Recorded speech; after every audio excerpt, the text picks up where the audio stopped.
سندھ غلام نبی میمن کی زیر صدارت سندھ کی مختلف ٹرانسپورٹ کمپنیوں کے عہدیداران کے ساتھ اجلاس منعقد کیا گیا۔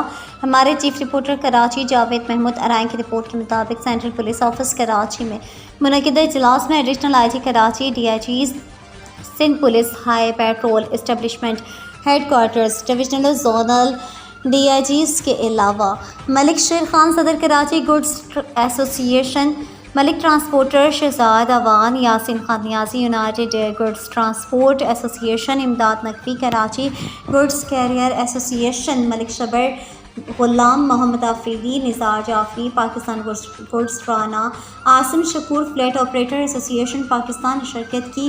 اجلاس کے شرکاء کو D I G Sindh police highway patrol کی جانب سے اہم شاہراہوں پر سیکیورٹی پولیس نفری اور سیکیورٹی اقدامات کے حوالے سے تفصیلی بریفنگ دی گئی۔ بریفنگ میں سندھ حکومت نے ہائی ویز کی سیکیورٹی کے لیے ایک نیا unit Sindh police highway petrol تشکیل دیا ہے۔